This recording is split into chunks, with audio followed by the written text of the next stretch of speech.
Very excited for this panel because as we talk about all aspects of finance, we're going to touch on something today that a lot of people feel might describe as complex. Some people think it's boring, but it's something that is necessary and universal because we're talking about insurance. So as Sarah said, I'm very lucky to be joined by Michael Gallary from MassMutual, one of our giants here in the Bay State. He leads the expansion of MassMutual into the wellness market, and this includes implementing digital health initiatives.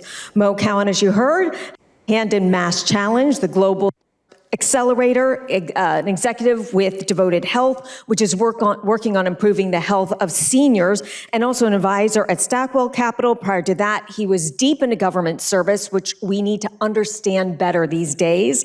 Legal counsel and chief of staff to Governor Deval Patrick, who then appointed him as interim U.S. Senator. Boy, that's a way to earn cred these days, too, because you're right on the front lines of everything, when John Kerry became Secretary of State. So as I mentioned, many financial decisions that we make on a day-to-day basis are important, but they're not always critical in the way insurance is. Because if you don't have it, if you don't have insurance, you're probably living with a lot more anxiety and your life is more vulnerable. So I want to start off by asking, and Michael first, why is innovation in the insurance space so important? Well, first of all, thanks for having me. I think, at least within the life insurance context, I would say that innovation is important because, we're a rather old industry. MassMutual itself has been around for more than 170 years. We have a lot of processes that we rely on that need that need innovation to be improved, and our customer preferences are changing. The work I do within digital health is about building new products that integrate wellness benefits into life insurance products, and that's really driven by growing demand and a big emerging trend within the market around greater consumption of personal wellness benefits. So, we're an industry that's been around for a while, and we have to pay attention to how our customer needs are changing. Exactly, just as they were talking about banking, Alexander Hamilton out there was talking about banking being the legacy industry, so is insurance. Mo, you have worked at different levels, state government, federal government. We know that insurance and well-being, health, everything is one of the big problems to tackle and also pay for. So from your vantage, I'm going to ask you the same question. You don't work directly within insurance, but why do you see that innovation in insurance is important? Yeah, great question, Janet. Thank you for having me here. Good afternoon, everyone. We appreciate that we are probably a couple of panels between you and cocktail hour, so we're going to make this really interesting as we talk about insurance here, by the way. The answer to the question, to me, is pretty simple. I am in the insurance industry from the healthcare side. Mm-hmm. I answer your question two ways. One, why is it important to us? It's, as Michael said, understanding who our customers are, understanding our needs. Innovation, the more we're able to use data analytics and data science to understand our customers, their healthcare needs, or if you're in P&C, risks associated with your insured areas is critical. And the more we're able to do that, the more beneficial it is, frankly, at the end of the day, for us and our consumers. Mm-hmm. So insurance is one of those industries people often don't think about that, craves innovation. And if you are an innovator, I would say you should be thinking about that exactly opposite. It's a greenfield for you. Yeah. It's an opportunity to bring new ideas, new innovation into our business model to help us drive greater efficiency, efficacy, help us understand risk, and help us understand the needs of our customers and our costs as well. I have a follow-up question for you because you're also an investor and advisor both at MassChallenge and also to an investment fund. So what lessons, as you're thinking about innovation, can insurance draw from like fintech and vice versa? Yeah, well, first of all, there's a whole fintech industry around insurance, insurtech, and I think it is important for, I mean, it's probably quite common for this audience, but for people generally to understand there really is no great delta between fintech and insurance. The insurance industry is a financial services industry, and for us, the lessons that we see and some of the innovations and some of the new ideas that are being generated spur us on to think about how do we transform our our industry for the better. Again, a lot of it's driven by what are those efficiencies that we can find. And again, I can't say it enough, help us measure the risk. And at the end of the day, that's at the root of most of what we do, understanding and measuring against and calculating against the risk. So the more we understand, in my space, who are the people, what are their healthcare needs and challenges, the better we're going to be able to sort of quantify that and then plan for that. I imagine in Michael's world, the same thing, with just an interest far more on lifespan and some of the longer term considerations that drive the life insurance sector. Michael, you are helping to drive innovation with MassMutual. I actually just came from a health conference, the World Medical Innovation Conference, and they were talking about personalized medicine. And we know why. Personalized medicine has a better chance of curing you. It's addressing specifically your problem. You're trying to personalize insurance for your client base. How do you do that? Yeah, we're doing it through a lot of partnerships with a fair number of innovative health technology companies. There's just been an explosion of technology within the personal wellness and space. Scans, or early cancer detection, the use of genetics. We're in the business of managing risk and mortality. So being able to provide people not only the protection they need from their life insurance policy, but access to things that can help them improve their longevity and live longer, maybe detect a serious disease earlier. We have a cancer detection program that we offer to policyholders of certain age groups that can help them detect the presence of cancer early. And that has a significant impact on not only the customer, but in terms of our business or people, living longer. And this is one of the few cases, a business case, where it is a win-win. It's not that the business profits versus the client. If people live longer, everyone wins. Society is not helping to pay for very long and expensive illnesses. A family is happier, and then a business is happier too, because you're not going to be paying out for an untimely death, which we would like to avoid as many of those as possible. We know that almost every aspect of innovation that we are talking about this week happening because more and more data is being used. Everyone's talking about data science and data analytics. Can you give us a quick scope of how much more data is being used and the challenge of managing that? Yeah, I think underwriting is a great place to maybe talk about data. I mean, life insurance is a price-sensitive business. It's highly competitive, and underwriting is often the point in that process where a lot can work against you. It's a place where if it takes too long, people drop out. The process can oftentimes be invasive with, sending people for medical exams.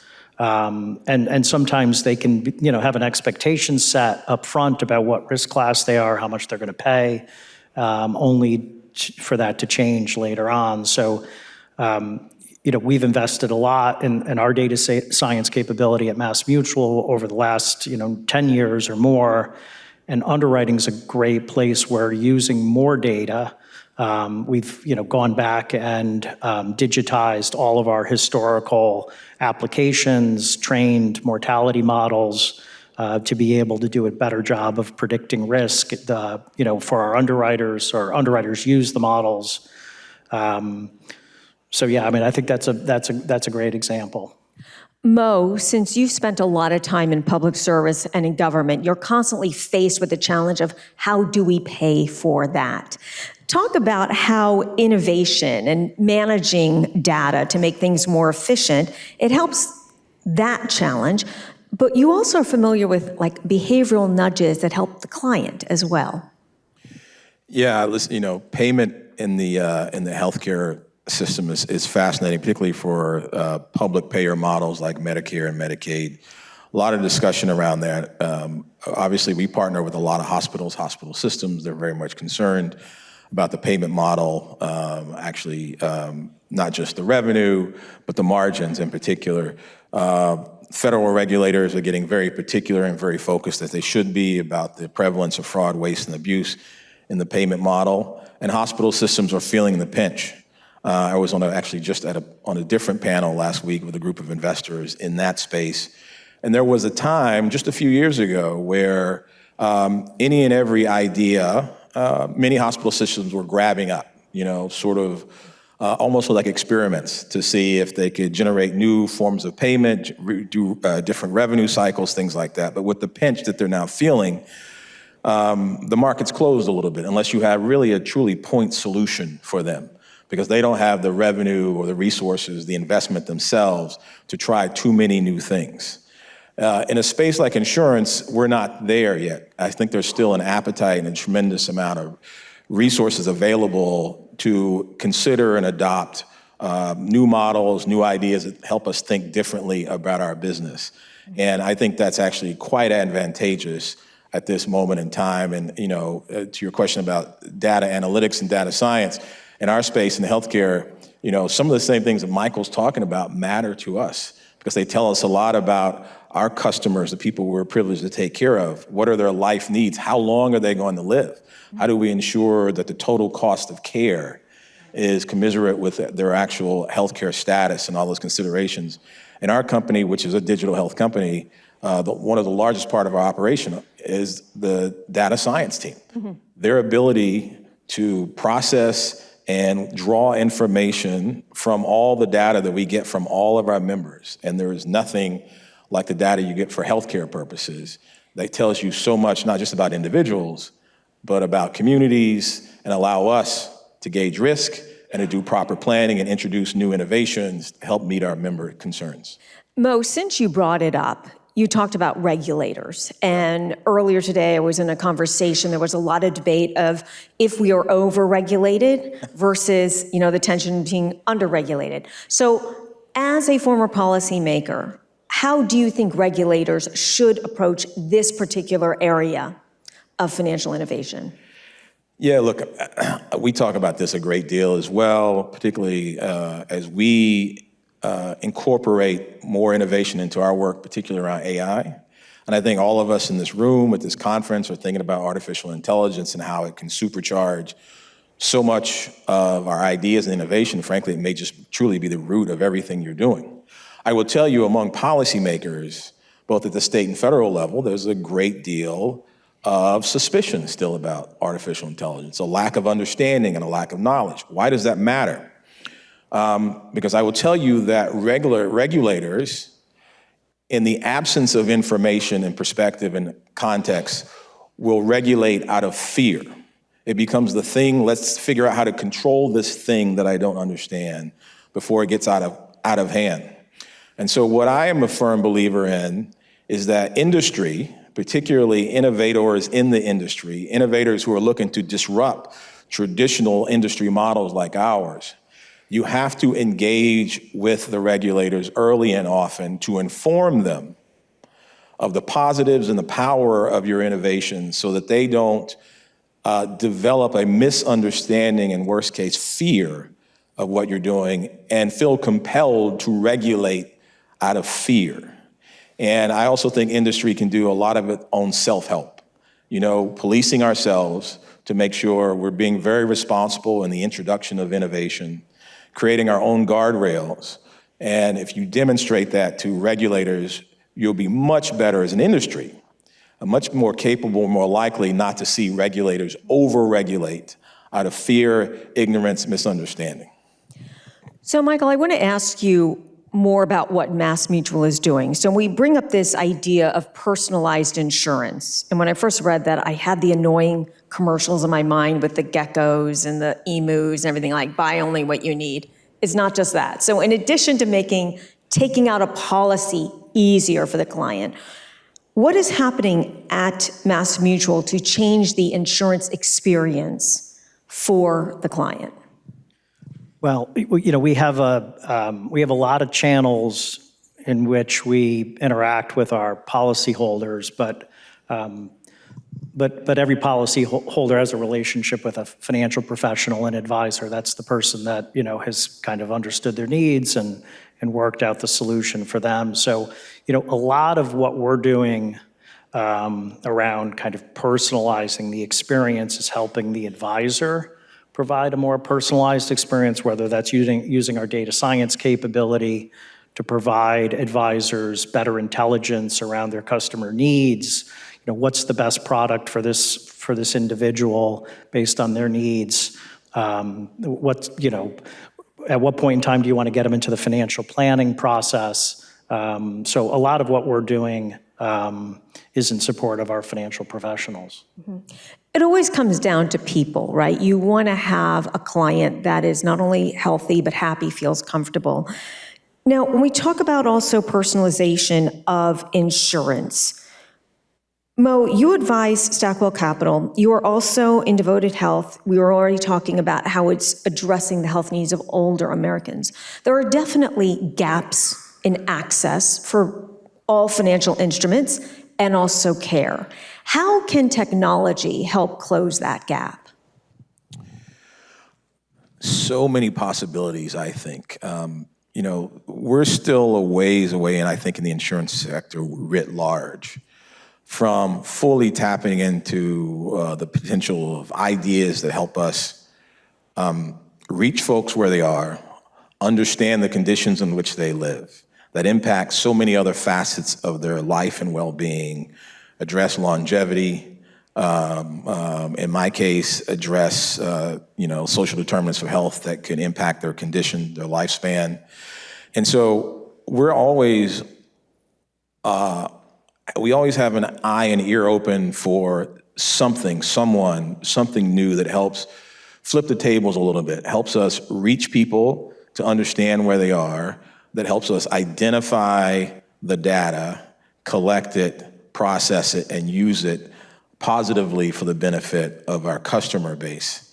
So if you have solutions, you're out there and you have solutions in that space for the insurance sector or the health sector, this is a good time for you.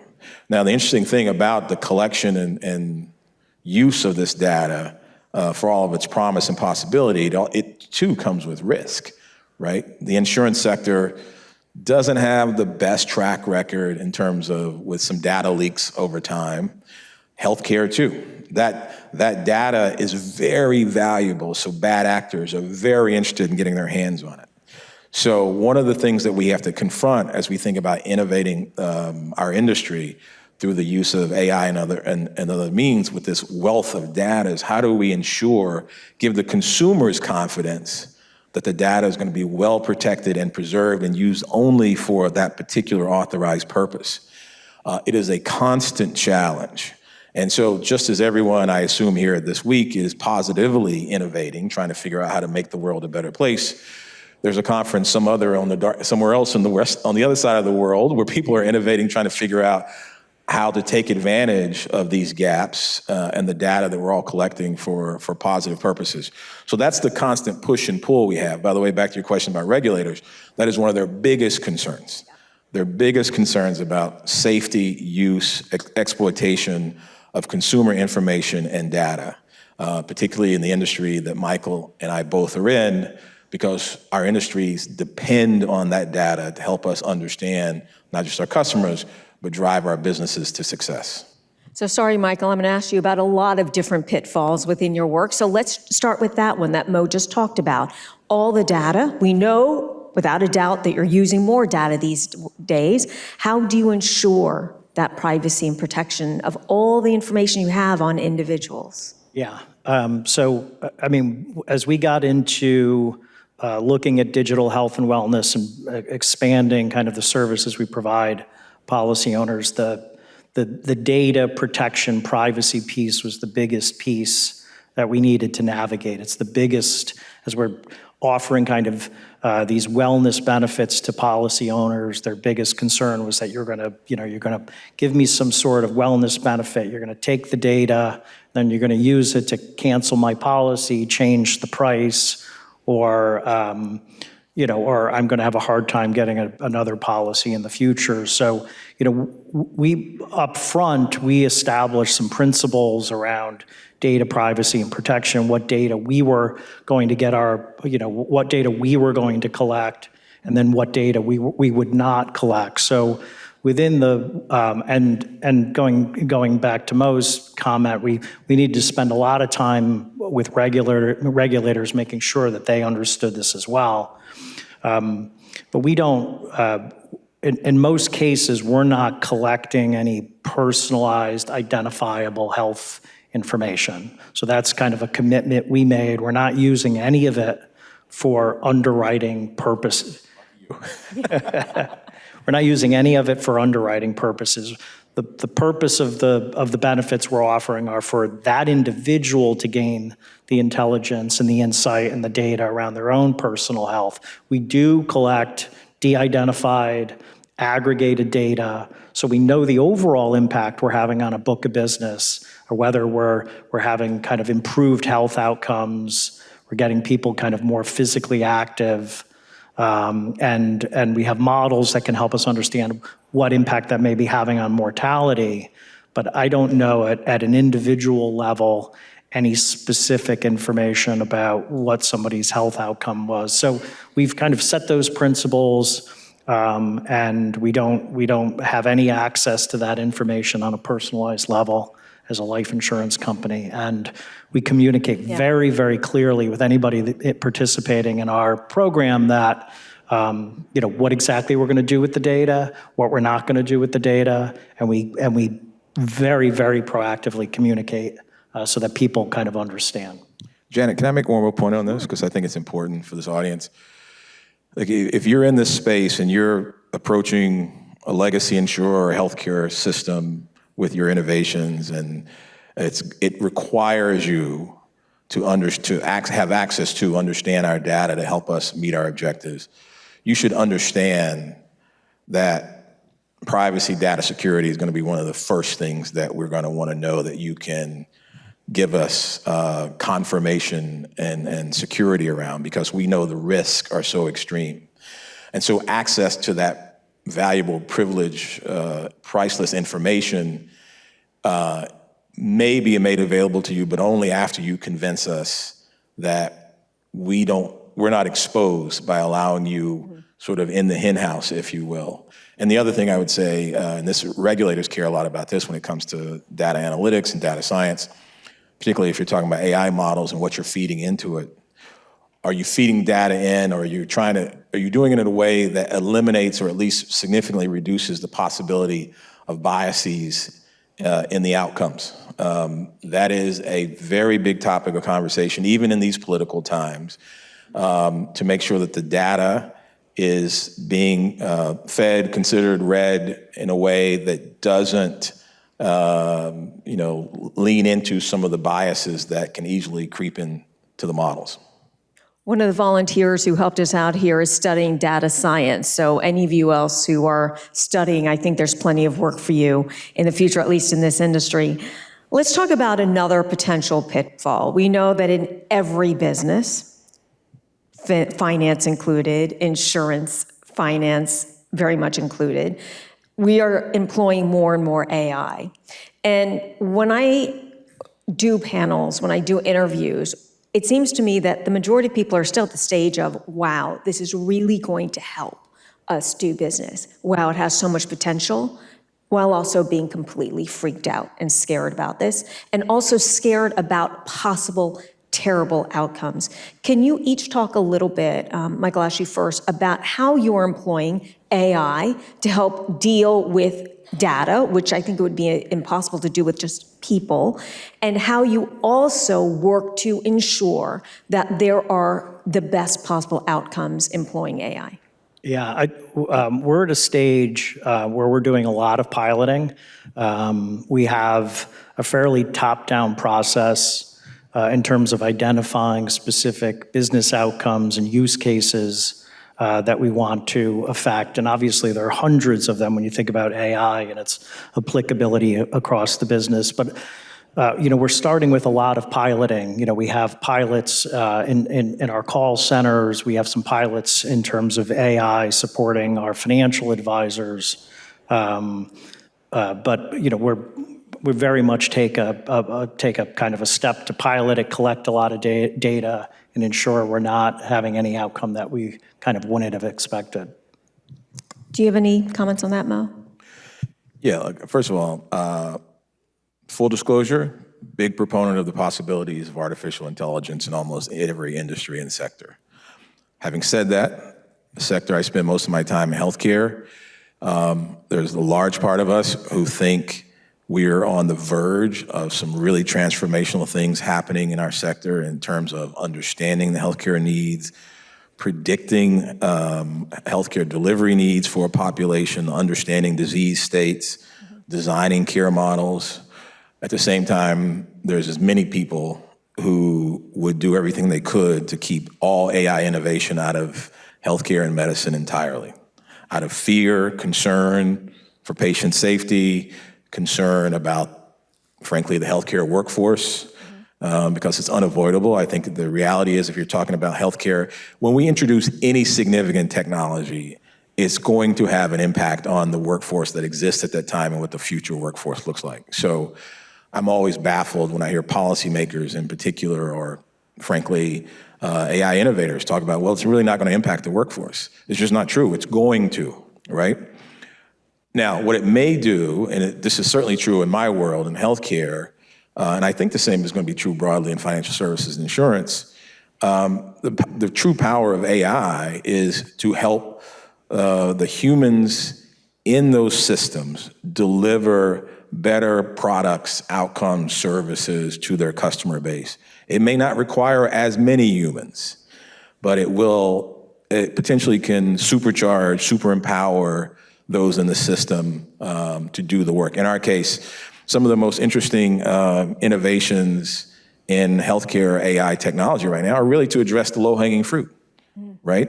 Technology that listens in on the conversation between a doctor and a patient and instantly produces notes, as opposed to the doctor then having to spend hours at night going back over her notes to recreate things.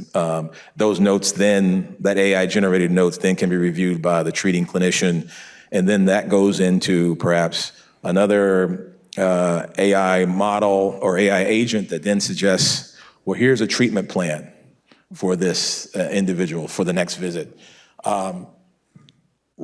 And that may sound like, well, that doesn't sound like a big deal, but talk to a clinician, talk to a practicing doctor about how much that positively impacts their life and their career.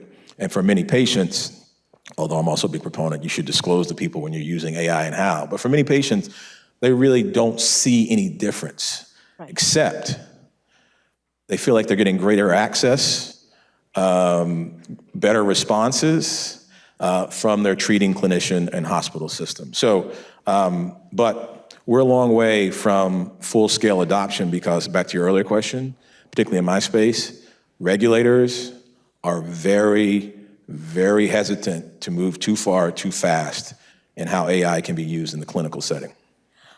So we're actually approaching our last 8 minutes, and I want to ask you a few questions. I want to ask sort of a 30,000-foot, pullback question of improving the industry. When I opened this, I said that many of our financial decisions day to day are important, but they're not critical. I consider insurance critical because there's almost no case that if you don't have it, you're better off. In fact, if you don't have it, your life is pretty vulnerable. So can we talk about if there have been any improvements using the technology and innovation of the last few years? Is it helping to move the needle in just getting more people covered at whatever level? Is that, because I have to assume that is one of the big goals.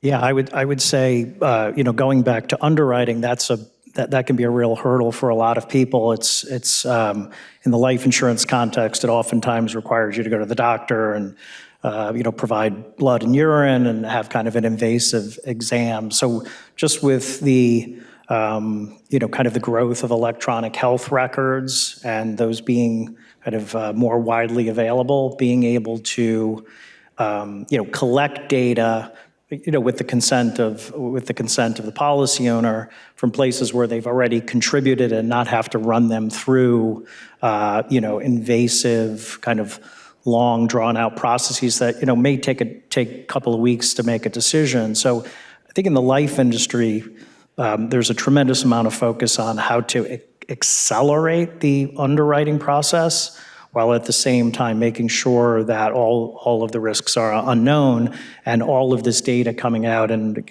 within electronic health records is one good example of that. So Mo, I want to have you answer this in two parts, because I know through Devoted Health, you are looking to have more seniors in a better secure spot when it comes to insurance. But along with that, I also want to ask you, through your hat as an investor as well, what sort of investment opportunities there are in this space. And I'm going to ask you not to go too deep because we're in our last 5 minutes. No, fair enough. But there must be a lot of opportunities. I think my answer is the same to both questions, frankly.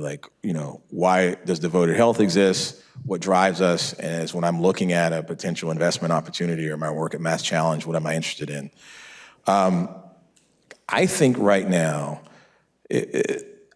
traditional, sometimes considered staid industries like ours, as I said earlier, are so ripe for disruption. Mm-hmm. So ripe for innovation. And it helps us when you can help us make our product, our offerings, seem more accessible, more affordable, and more tailored to the consumers we're dealing with. Because those consumers, be it insurance or healthcare, generally would rather not deal with us if they didn't have to, right? I agree with you, insurance is important, right? Yeah. But I have a 21-year-old son.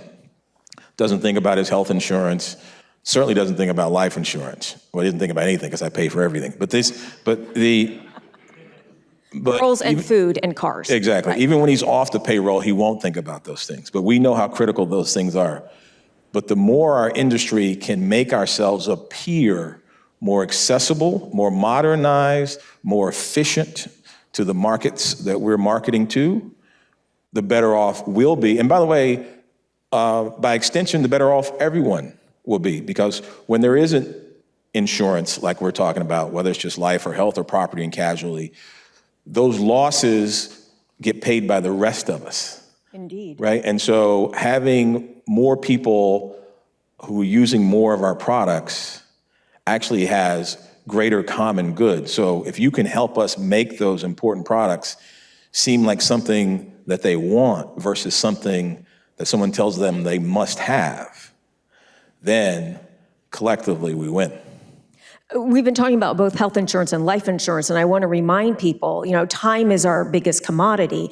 And even though we have technology to help us, we want to remove those time pain points. If you talk about a population also that doesn't have insurance, it's not a hidden population. We all pay for it, and our hospitals pay for it, because if that person has to go to the ER, if one of your relatives has to go to the ER, they're going to have to wait, because there's a lot of people who are uninsured. I come from a family of doctors.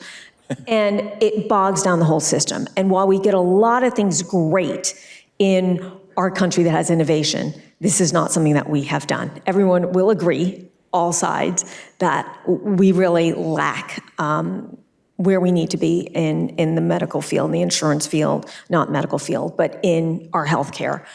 So we are actually in our last few minutes. And I wanted to begin by laying out the problem, the innovation that's being done, and the promise of how it can help people. So we've talked about personalized insurance, which is, again, like personalized medicine, addressing your specific needs, hopefully helping you in your life stay healthier, stay alive, help your family in the case of events that happen to all of us.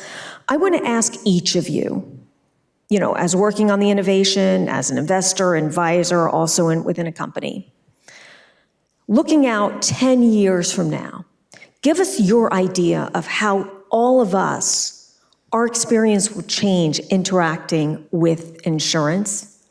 We know underwriting is getting easier. What other things are going to happen that are different from how we've done in the past? And let me remind you, for insurance, most people hate the paperwork, take it out, and then never deal with it again until they're in a bad situation. I know that is changing, and that is good for everyone. So Michael, you.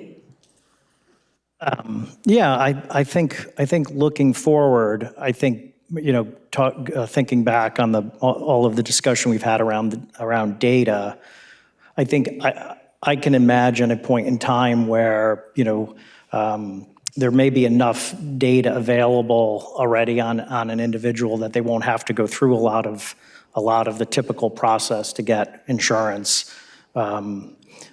Someone can make them an offer that's very, very tailored to their specific situation, their risk class, and really take a lot of the friction out of this buying process. The younger generation doesn't rely on financial advisors and financial professionals as much as some of the older generations. So they prefer a much more digital, frictionless process. And I think all of the data, particularly in a life insurance context, is going to make that process a lot easier. By the way, I did hear a joke about something else with business, that the next generation, and I'm far removed from them, actually don't like to interact with people. So whenever they want to buy something or transact, they'd rather not have a person. So this is where AI comes in and that robotic whatever. Mo? Yeah, I think in 10 years, I think we're going to look at, there will be many more options available to consumers in the insurance space, tailored to their particular life and life circumstances. And to your last point, I think there will be fewer friction points on the way for that consumer to get what they want from the insurance sector because of fintech. And, traditional models we have known heretofore, like, you find somebody who has a small insurance brokerage and they say, here's the 7 insurance companies I could sell you. I think that may soon be a vestige of the past, where you as a consumer, using probably some of the innovations ideas that are represented in this room, will be able to offer some inputs and get outputs directly that are very tailored to your needs, your life circumstances, and that choice will afford you the opportunity to find more affordable options ultimately overall. And by the way, that's not just in life insurance, it'll be property casual, it'll be health insurance, it'll be all those sectors. And I will tell you, I'll say what I said at the outset, I think it's a greenfield right now in the insurance sector for these kind of innovations, because we are trying to figure out how to increase our customer base, increase our revenue, lower costs, better understand the risk, so that we can better design products, and think about it that way. This is about helping us design products to meet an evolving, dynamic, and demanding customer base. And that seems like the perfect way to wrap up. So, if you thought insurance was not exciting, this is the exciting area of financial innovation. Thank you very much. Thanks for having me. Mo and Michael.